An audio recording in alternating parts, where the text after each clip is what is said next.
Hi, thanks for joining me on another episode of MTV. Chief Monsta here today to tell you how to prepare gutters for the winter. This one is obviously all about timing.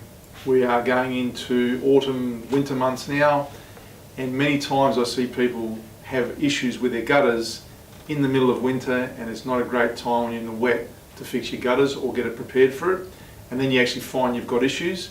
Do a bit of homework leading into the winter months, and this is the piece to get right now, and you find you'll have a problem-free winter, ensuring your gutters are functioning as designed.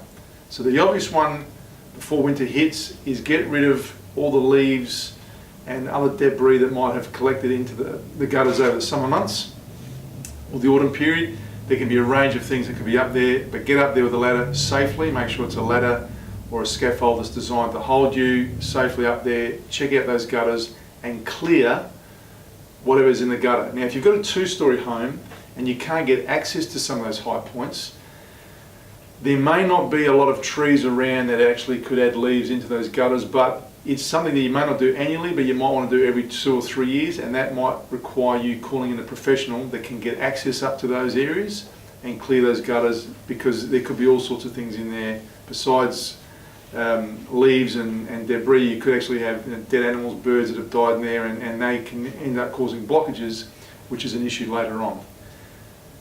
When you are checking out your gutters and you're up on, and looking at them, check for signs of rust. That's the first piece, the corrosion, because with rust, if it's surface rust, you can get a steel wire brush with a scratch, it'll remove, and if you can remove the surface rust and below it's clean, then you know you don't have a major rust or corrosion problem.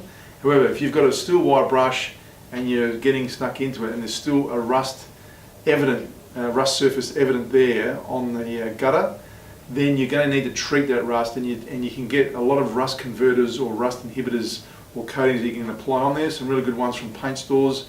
Monsta doesn't have those in our range at the moment, but ensure that you've got one that's suitable for an external surface, because there's different rust converters on the market. Read the brand, read what they describe and where it can be used, and read what the instructions are once it needs to dry, because the next piece about this is how you protect your gutters from corrosion. So a lot of people think that the gutters, because they're galvanised iron or zinc aluminum, may be able to stand up to weather forever.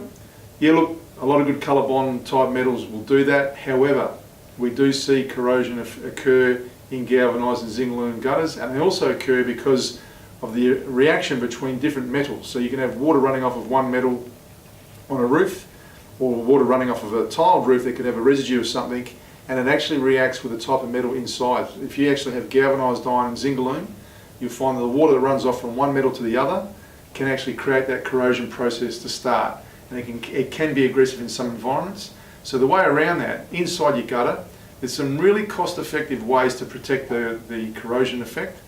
You can get a bitumen product, a water-based protective coating that can stand up to UV and the weather, and also a potentially damp environment all the time, and ensure that that will bond to that rust converter or that primer that you've put down.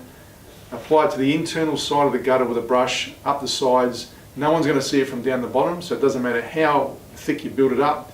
But this is an important one to get right, for the fact that if you protect that, you'll find that you'll have a long time and a long-lasting gutter instead of having to repair them. And those of you that have repaired gutters before, or if you've got a corrosion that's to the point where you're starting to get pinholing in the gutter, it's time to replace that. The issue then is a very high cost, and it can be a pain in the neck to repair. So take some time to actually protect those gutters from corrosion, and you find you're going to have them last for a long time. The other thing you want to check out while you're up there are where the silicon joints are. They are on the mitered joints of gutters where there's turns, or the actual connections or joins of gutters where they've been applied. And that's the time to also check out the pop rivets and whether any flashings need to be taken care of. But that is where they also come unstuck. Because if you've got the silicon joints that are actually weak, or the silicon's breaking down, with the weight of water, which can be quite severe at times if you've got heavy downpours, that's where you'll find it'll put pressure on those joints, and you end up having a breakage or a leakage in the gutter, and that can create all sorts of problems, particularly if it ends up going back into the home. When you're doing that, once you've actually have repaired the gutter, you've given it some corrosion protection, you've sealed the joints, ensure the flashings and the pop rivets are all in good condition. Check if the falls of the gutter are right. Now, how do you do that? There's only real one way to do it, is to get a hose up there and actually run water in there and actually watch the water and how quick it falls to where it needs to go down to the downpipe. If you find water just sits there, then you've got an issue, because that, like I said before, water weighs, and while that water is sitting inside that gutter, it starts to put the gutter under duress and stress, and that's when you start to have other issues around your roof and under your eaves. So get that piece right. Ensure that the gutter's got the right falls. If you find that your gutter hasn't got the right falls, or the water's just sitting there or ponding, and you don't know how to tackle that, there are good roofing guys around, roofing gutter people out there that actually can help you with that. Even a general maintenance or a handyman person who knows what they're doing.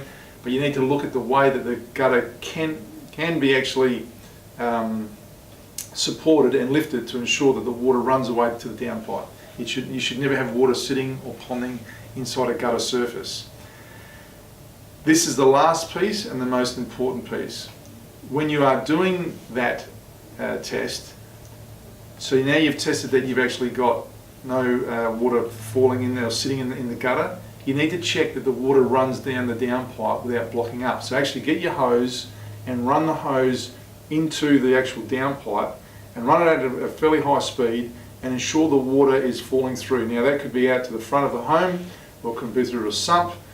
But if you might have kids with a tennis ball or a cricket ball or a super ball or toys or trucks.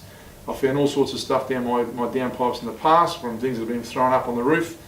And when the rain comes and you're seeing all this water gushing over your gutter, that is a sign that you've got a blockage in the downpipe. Don't wait for the winter or the big rain to check that out. Do it now.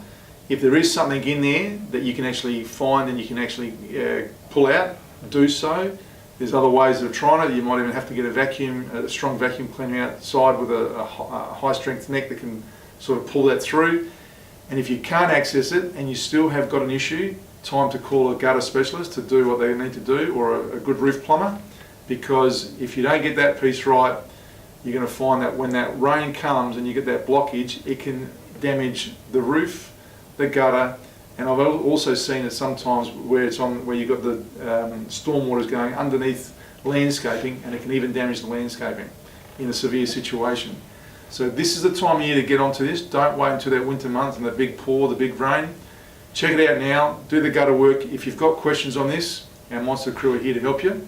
We can certainly give you some advice and support on that one, or just email us through, DM us on Instagram, however you want to tackle it. We're here for you. Don't forget to subscribe. I'll see you in the next episode.